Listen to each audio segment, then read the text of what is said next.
Iniciando então a nossa aula de número 6, vamos recapitular aquilo que nós já vimos até aqui. Bem, irmãos, nós vimos na aula passada, nas duas aulas passadas, a seção do livro de 1 Coríntios, que é a seção das divisões na igreja. E essa seção ela vai do capítulo 1, versículo 10, até o final do capítulo 4, ok? Em primeiro lugar, nós vimos o problema das divisões, que é quando o apóstolo Paulo apresenta esse problema. E qual era o problema das divisões? Havia partidarismo na igreja de Corinto com relação às lideranças. Então havia diferentes grupos advogando diferentes lideranças. E então, do capítulo 2 e no capítulo 3, o apóstolo Paulo ele vai lidar e tratar das causas dessas divisões. No capítulo 2, ele mostra que essas divisões são oriundas de uma má compreensão do Evangelho. O que ocorria é que eles estavam ensoberbecidos com sabedoria humana. Eles estavam vislumbrados com conhecimento humano e por isso eles estavam julgando os líderes ou escolhendo seus líderes sob o critério da sabedoria humana. E o apóstolo Paulo então mostra que o Evangelho é a sabedoria de Deus, que o centro da sabedoria que nós cristãos devemos ter é centrada no Evangelho, e é o Evangelho, então, o que deve julgar a nossa escolha da liderança. Por isso que o apóstolo Paulo diz, eu, quando fui ter convosco, não fiz com ostentação de linguagem. Isso é sabedoria humana, são critérios humanos. Mas eu preguei o Evangelho, ou seja, decidi nada saber entre vós, senão a Jesus Cristo e este crucificado. Então o apóstolo Paulo está dizendo que o líder deve ser julgado à luz da sua centralidade em relação ao Evangelho. E então no capítulo 3, o apóstolo Paulo lida com a segunda causa, que é uma má compreensão do ministério e da igreja. Então ele ensina ao povo de Corinto que os líderes eles são cooperadores e pertencem todos a Deus. E cada um realiza a sua própria tarefa. E que a função da igreja é produzir o seu próprio crescimento e não partidarismos. Então é preciso muito cuidado com aquilo que nós proporcionamos para o crescimento da igreja. Se é material bom, no caso a sabedoria que vem de Deus no Evangelho, isso é ouro, prata e pedras preciosas, ou se é a sabedoria humana que está sendo usada para edificar a igreja, e isso é madeira, feno e palha. Isso tudo vai se perder. Ok? Então é preciso uma compreensão de quem são os líderes, eles são cooperadores e que a igreja é então o santuário de Deus e que é preciso edificar a igreja e não destruir. E então na última aula nós vimos o capítulo 4, onde o apóstolo Paulo ele traz a solução das divisões. Em primeiro lugar, no final do capítulo 3 ainda, ele lida com o abandono da sabedoria humana. Então, que o povo de Corinto abandonasse a sabedoria humana e julgasse então seus líderes de acordo com a sabedoria de Deus. E então, por fim, a segunda solução é que eles adquirissem uma atitude correta para com Paulo e os apóstolos e, consequentemente, para com os líderes. Ele começa dizendo que os líderes eles são dispenseiros de Deus e o que se requer de dispenseiros é que eles sejam encontrados fiéis, ok? E que então o apóstolo Paulo dá um longo tratamento mostrando que se for julgar pela sabedoria humana, ele e os apóstolos são escória do mundo. Mostrando então a gravidade que é você ter esse tipo de pensamento. E então o apóstolo Paulo chama para uma atitude correta para com ele os apóstolos e a liderança. Ok, irmãos? Então foi isso que nós vimos até aqui. Agora nós vamos então entrar na segunda parte do livro de 1 Coríntios. E para isso vamos começar a ver então os nossos slides.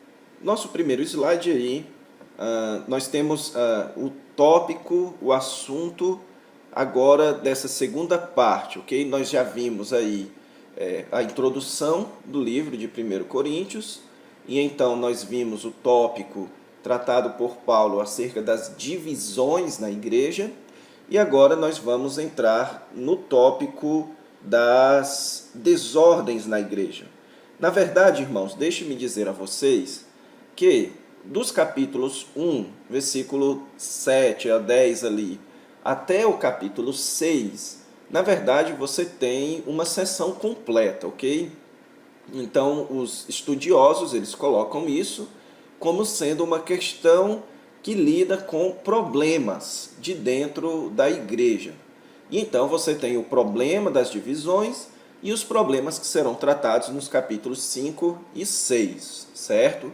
Só que por uma questão didática, a gente divide essa primeira sessão em mais duas. Então, nós vimos já dos capítulos 1 a 4 o problema das divisões na igreja, porque são 4 capítulos lidando com o mesmo problema, onde o capítulo 2 apresenta uma causa, o capítulo 3 outra causa e o capítulo 4 a solução.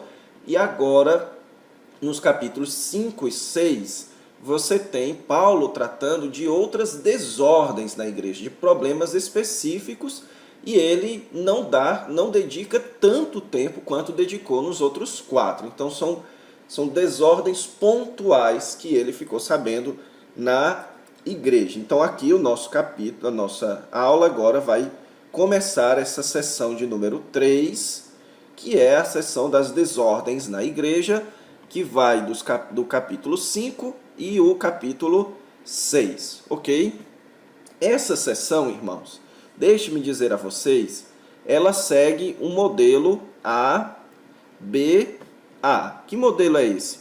Era um modelo típico de escrito judaico, ok? Vocês já devem ter ouvido falar em tópicos como quiasmo, como os judeus eles gostam de fazer coisas como sanduíches poéticos, certo? Onde a primeira sessão ela faz um paralelo com a última sessão e entre elas você tem um outro assunto. E é basicamente aqui isso que o apóstolo Paulo, na primeira sessão, aqui no capítulo 5, de 1 a 13, você tem o problema da impureza sexual. E então, no final do capítulo 6, ele trata novamente sobre impureza sexual. Então, você tem impureza sexual no capítulo 5 e no final do capítulo 6. E entre eles, você tem o problema do litígio, ok? Por isso é que as nossas aulas nas desordens da igreja vão se chamar ambas de o problema da impureza sexual, tanto nos capítulos 5 quanto no final do capítulo 6. E entre eles nós temos então o problema do litígio, ok? Então, vamos começar aí a analisar a primeira desordem na igreja listada por Paulo aqui no capítulo 5 e 6, que é o problema ou o caso do homem incestuoso, narrado no capítulo 5, versículos de 1 a 13. Bem, o capítulo de 5, de 1 a 13, irmãos, o capítulo 5 todo, ok? Ele é muito bem organizado argumentativamente. Nele, o apóstolo Paulo, ele começa apresentando o problema, foi a mesma coisa que ele fez no capítulo 1, ele começou apresentando o problema, depois ele emitiu a causa do problema, então ele apresenta a solução e faz então advertências finais. Ok? Então é basicamente essa forma que ele trata aqui também este problema do caso do homem incestuoso. E o problema, ele é atestado aí nos versículos 1 e 2 do capítulo 5. Então vamos ver que problema era esse. Veja que ele começa dizendo: geralmente se ouve que há entre vós imoralidade e imoralidade tal, como nem mesmo entre os gentios. Isto é, haver quem se atreva a possuir a mulher de seu próprio pai. Aqui, irmãos, para que você entenda, certo, esse problema, você precisa saber o pano de fundo histórico aqui, certo? Quando o apóstolo Paulo, ele fala aqui que se ouve, a ideia aqui é que o apóstolo Paulo ouviu ou foi relatado a ele, certo? Então foi uma notícia. O apóstolo Paulo não nos diz como foi que essa notícia chegou até ele. Pode ter sido pelos da casa de Cloe também, mas pode não ter sido.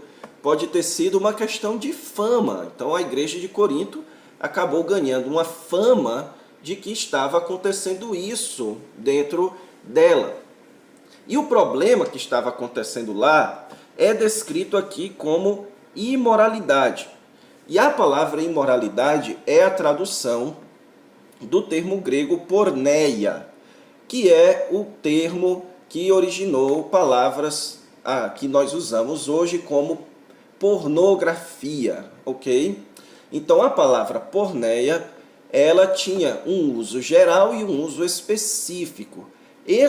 Especificamente, ela pode ser traduzida como prostituição.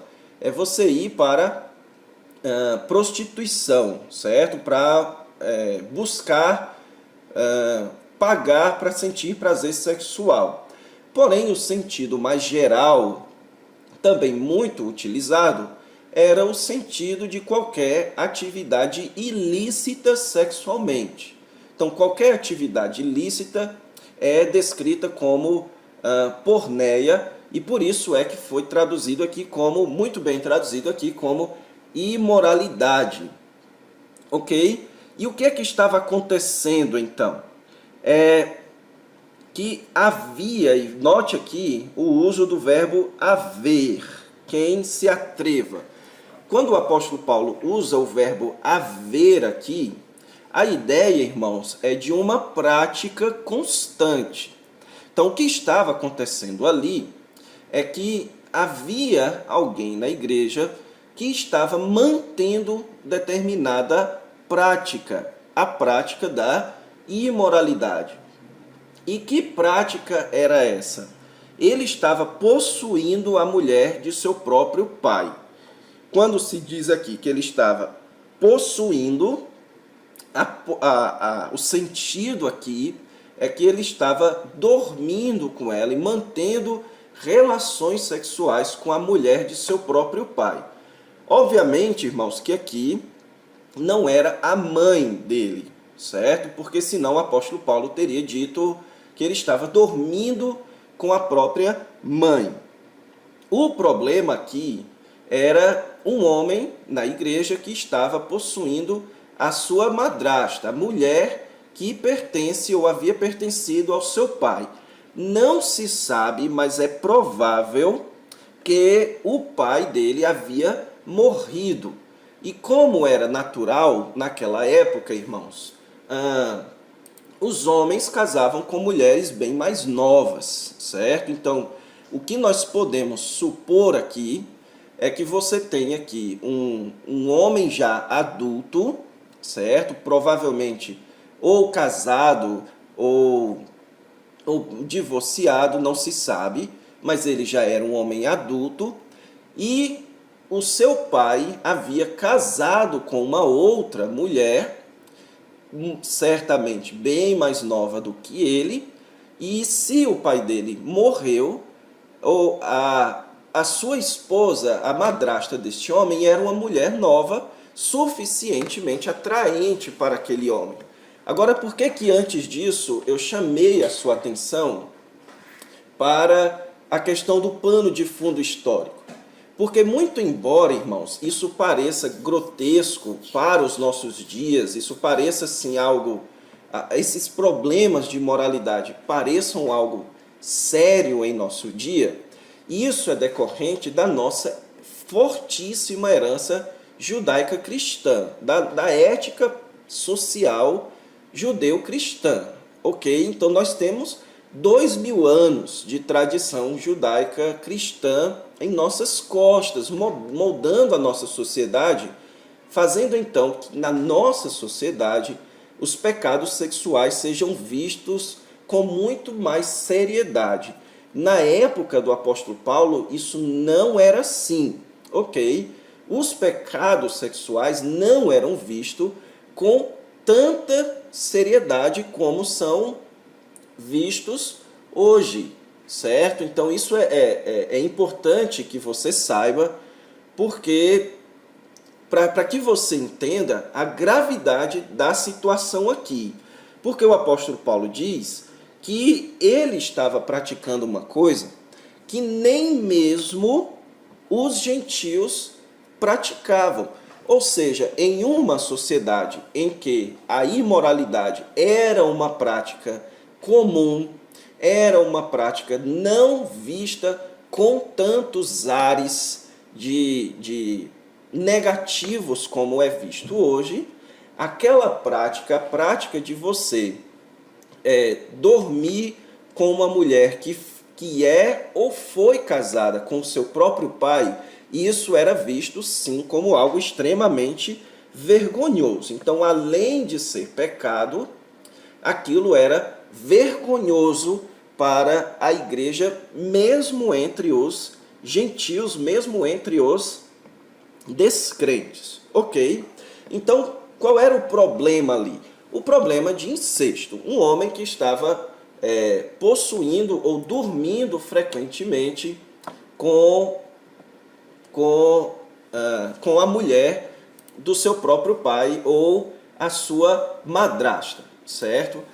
E qual foi a reação da igreja? A reação da igreja foi tão grave quanto o problema. Veja que o apóstolo Paulo diz que eles andais vós ensoberbecidos e não chegastes a lamentar, para que fosse tirado do vosso meio quem tamanho traje praticou. Lembre-se, irmãos, que nós temos visto que um problema central da igreja de 1 Coríntios, da igreja de Corinto, a quem Paulo escreveu essa carta de 1 Coríntios, é o problema do ensoberbecimento, da arrogância. Eles estavam ensoberbecidos em sua própria sabedoria.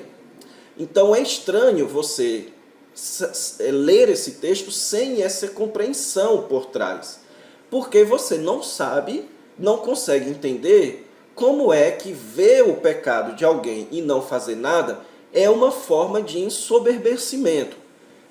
O motivo para isso, irmãos, era a existência de uma sabedoria, de uma conduta moldada não com base nas Sagradas Escrituras, mas com base nos raciocínios e no conhecimento humano. E qual é o problema que estava acontecendo aqui? A gente vai ver já já com mais detalhes, mas por hora eu antecipo a vocês que a questão aqui era a seguinte, irmãos. Eles não estavam entendendo bem a sua liberdade em Cristo. Eles estavam, por conta de seus erros teológicos, de suas compreensões teológicas equivocadas, tais como o dualismo do corpo e do espírito, como o apóstolo Paulo vai falar já já sobre esse dualismo, ok? Como a questão da escatologia realizada, que é o quê? A ideia de que no futuro é que nós seremos salvos. No presente, nós podemos então fazer o que nós quisermos. Então, esse tipo de teologia equivocada, de teologia alicerçada não no Espírito Santo, mas na sabedoria humana, eles estavam aprovando aquela relação por conta da compreensão equivocada que eles tinham da sua liberdade em Cristo. Ou seja, eles não viam motivo para considerar a atitude daquele homem como sendo pecaminosa, como sendo uma atitude equivocada. E nós vamos ver, irmãos, que eles não consideravam errado, inclusive, ir para as prostitutas, ir para procurar prostituição. Nós vamos ver isso mais para frente. Isso é por conta dessa sabedoria humana que causava essa arrogância, esse ensoberbecimento. Ok? Então, o problema aqui é apenas mais um efeito do problema descrito no capítulo 1. No capítulo 1, o ensoberbecimento deles estava provocando divisões, partidos dentro da igreja. No capítulo 5, o ensoberbecimento deles estava provocando incestos dentro da igreja, práticas que nem os descrentes faziam. Ou seja, já que somos livres em Cristo, já que a nossa carne ela é má, então vamos curtir, não há problema de você procurar prazeres, não importa o meio que você queira para isso, ok? Então, esse era o problema ali, impureza e omissão por ensoberbecimento, ok? Então vamos avançar. E então, versículos de 3 a 5, nós temos aí o julgamento de Paulo. É quando Paulo agora, após apresentar o problema, ele emite então o julgamento, a crítica, o que ele entende que deve ser feito, assim como ele fez no capítulo 1 em diante. E qual é o julgamento do apóstolo Paulo? Ele deve ser excluído. Agora vamos entender como ele ensina isso aqui nos versículos de 3 a 5. Ele diz o seguinte, irmãos: ainda que ausente em pessoa, mas presente em espírito, já sentenciei, como se estivesse presente, que o autor de tal infâmia seja, em nome do Senhor Jesus, reunidos vós e o meu espírito, com o poder de Jesus nosso Senhor, entregue a Satanás para a destruição da carne, a fim de que o espírito seja salvo no dia do Senhor Jesus. Bem, irmãos, alguns pontos aqui. Este não é um texto fácil de se fazer uma exegese. Alguns pontos nele são realmente de difícil interpretação. Então, por uma questão de tempo, nós não podemos apresentar aqui todas as opiniões, ok? Então, eu vou trabalhar aqui com aquela que é a opinião mais defendida pelos comentaristas aqui desse texto e a que eu entendo ser a mais coerente com o texto original. O primeiro aspecto que eu quero chamar a sua atenção é o apóstolo Paulo advogando para si a sua autoridade. Ele fala o seguinte, que embora ausente, ele estava presente em espírito. Como é que era a presença do apóstolo Paulo? A presença do ensino do apóstolo Paulo. Eles conheciam, certo, o apóstolo Paulo e o que ele havia ensinado. E também a sua presença da sua sentença. Então, quando a carta chegou, é como se fosse o próprio apóstolo Paulo chegando naquela cidade. E ele então usa aqui o verbo no passado. Ele já sentenciou como se estivesse presente. Agora pule aí para o versículo 4, que ele fala o seguinte: reunido vós e o meu espírito. Ok? Isso é importante de ser considerado, irmãos, porque nós temos aqui um texto que implicitamente nos traz orientação quanto à questão da disciplina na igreja local.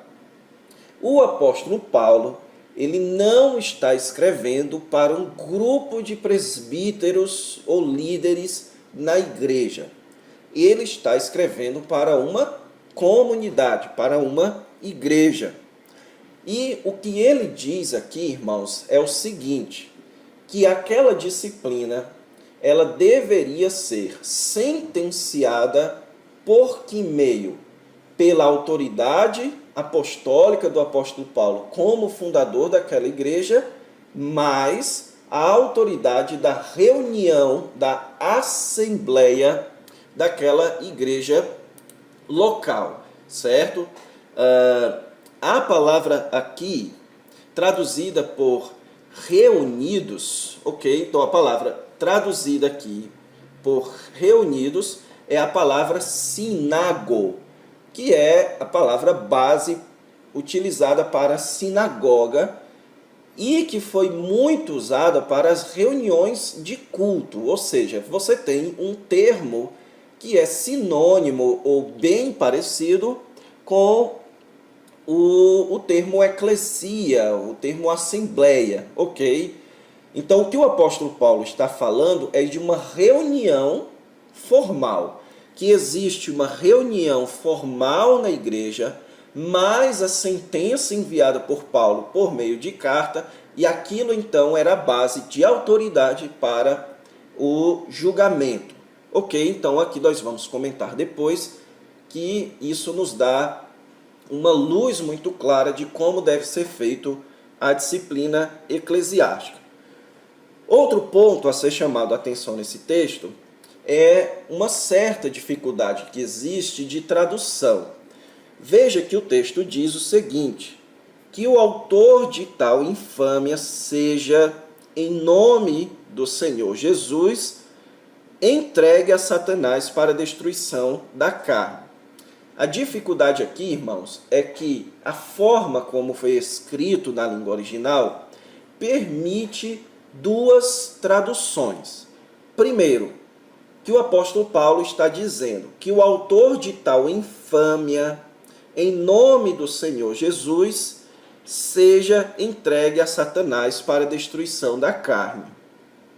Outra tradução possível seria que o autor que fez tal infâmia em nome do Senhor Jesus seja entregue a Satanás para a destruição da carne.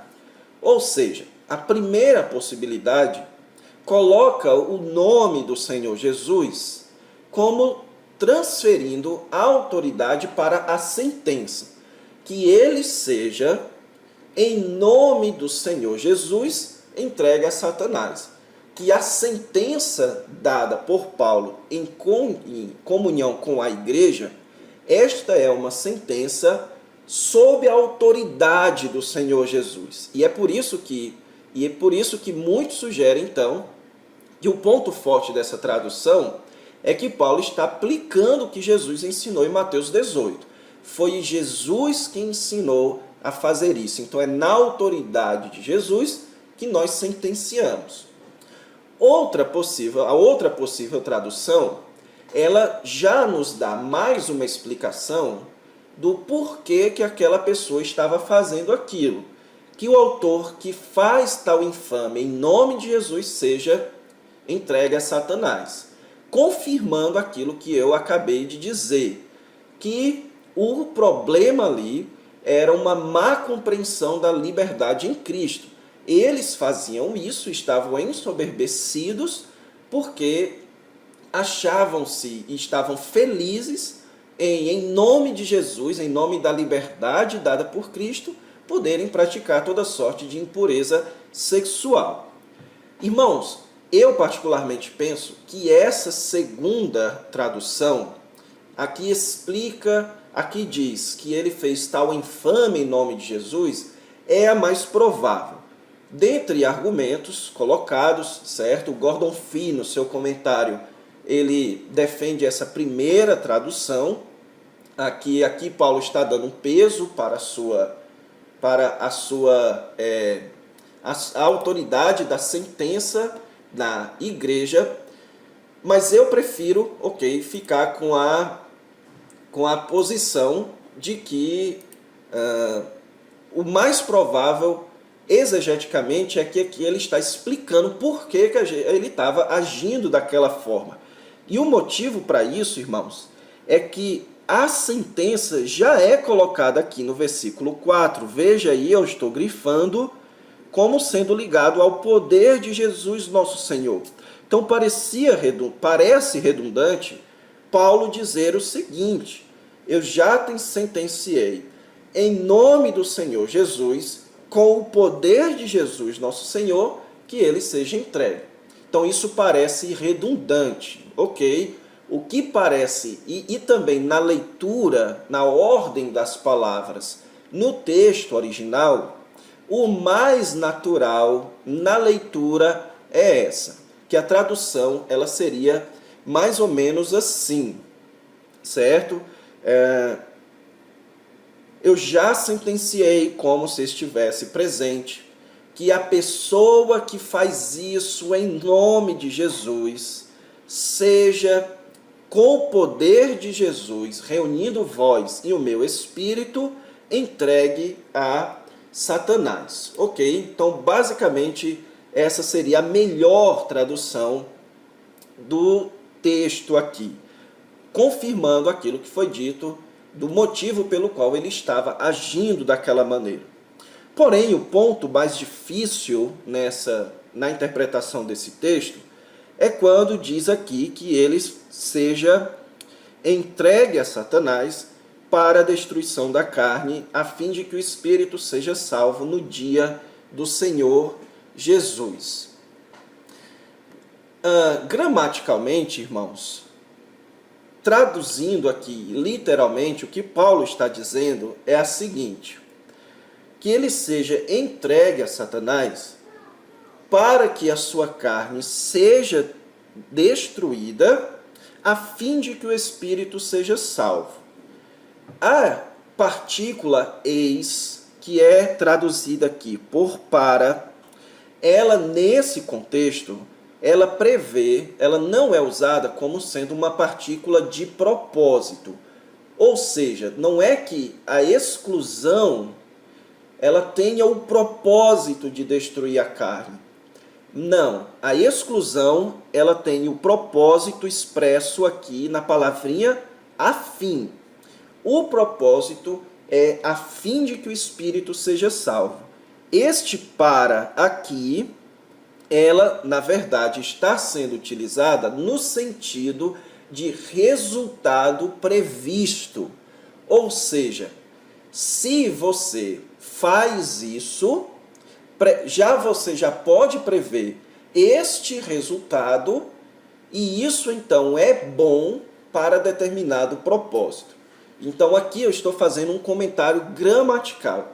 Gramatical, o que o apóstolo Paulo, o uso das palavras do apóstolo Paulo aqui expressam a seguinte ideia: entregue a Satanás, isso vai fazer com que a carne dele seja destruída, para que ele seja salvo no final.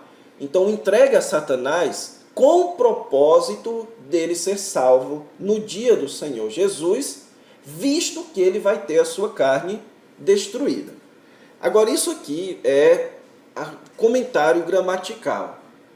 Teologicamente, exegeticamente, irmãos, é difícil você definir, em primeiro lugar, o que o apóstolo Paulo quer dizer com entregue a Satanás.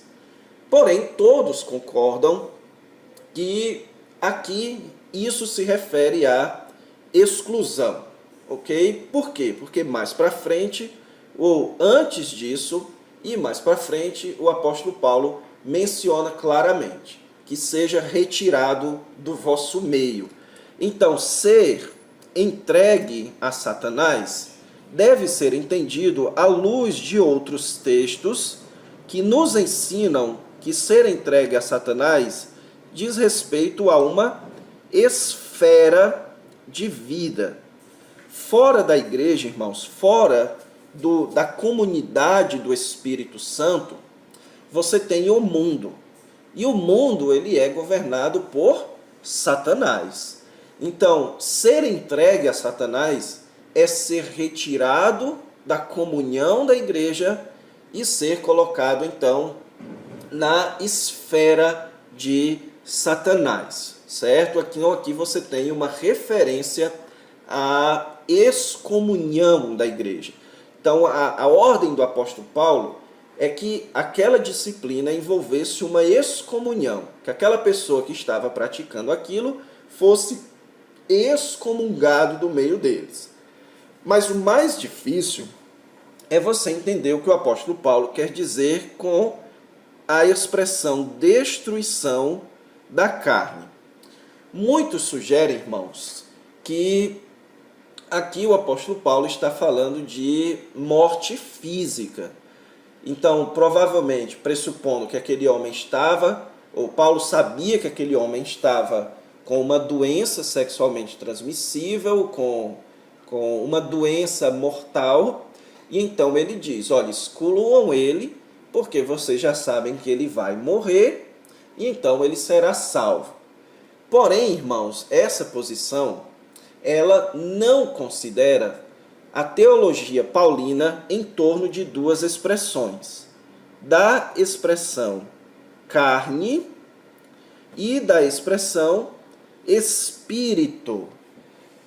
Na teologia do apóstolo Paulo, irmãos, o uso de Paulo da palavrinha sarx, que é a palavrinha carne, e da palavrinha pneuma, que é a palavrinha espírito, certo?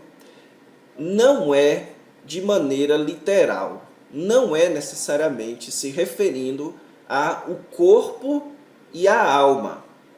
Quando o apóstolo Paulo utiliza o termo carne, ele não está falando de corpo. E geralmente, quando Paulo utiliza o termo espírito, ele não está falando de alma.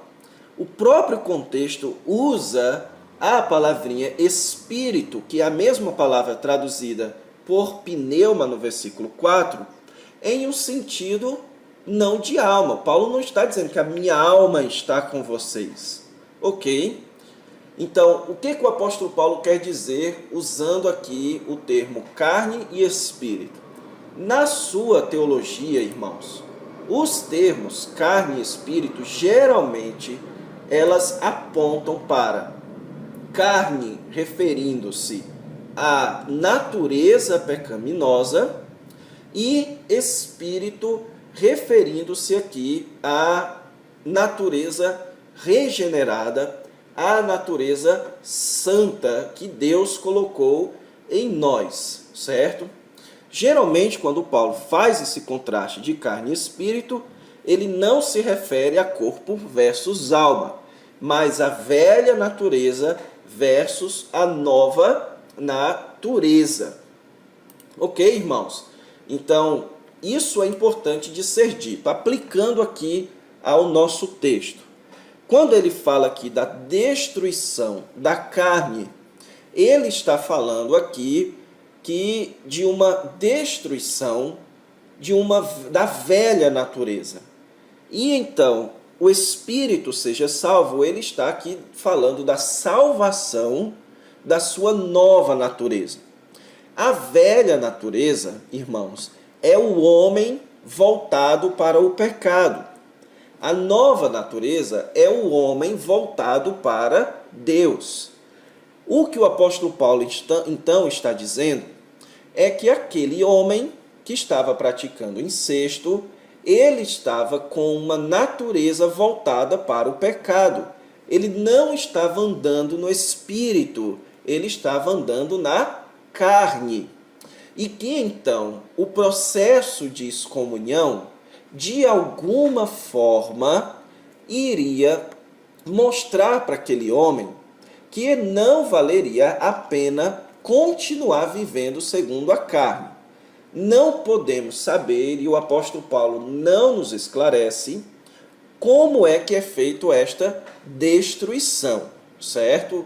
Mas, certamente o apóstolo Paulo não está falando aqui do corpo físico ou da carne. Tanto é que ele não usa a palavra corpo, mas a palavra carne, certo? Então, Paulo não está falando aqui de destruição do corpo, mas destruição de uma velha natureza, que em outros contextos o apóstolo Paulo descreve essa velha natureza como uma roupa.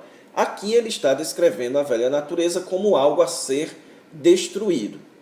Então, aplicando isso, é como se o apóstolo Paulo estivesse dizendo que na esfera fora da igreja, o crente percebe que viver na carne não vale a pena. Na esfera fora da igreja, o verdadeiro crente, ele não consegue, ele vai perceber o quanto o seu pecado traz consequências desastrosas para a sua vida. Então, a excomunhão, ela pressupõe ou ela prevê que aquilo servirá para disciplinar a velha natureza existente na pessoa. Então, a excomunhão, irmãos, é como se fosse um pai disciplinando o seu filho por estar manifestando uma natureza rebelde. Então, a disciplina na igreja, ela serve para destruir a velha natureza de uma pessoa, para ajudar essa pessoa a entender o estado terrível e a posição terrível que é alimentar essa velha natureza. Então Paulo diz o seguinte: excomunguem ele, retirem ele da comunhão do Espírito Santo, retirem ele do seio da igreja, porque isso ajuda ele a disciplinar a sua carne, a destruir a sua carne, e ele fazendo isso, o seu espírito será salvo no dia do Senhor Jesus. E também, irmãos, não é que o apóstolo Paulo está dizendo que agora ele vai passar o resto da vida vivendo no mundo, mas vai ser salvo no último dia. A partícula a fim de que ela não tem essa ideia. A ideia aqui é a seguinte, que se ele perceber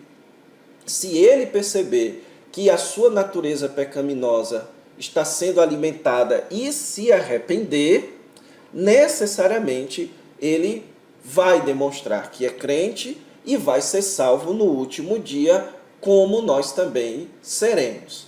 Então, a ideia aqui, irmãos, é que a disciplina, ela propõe um teste.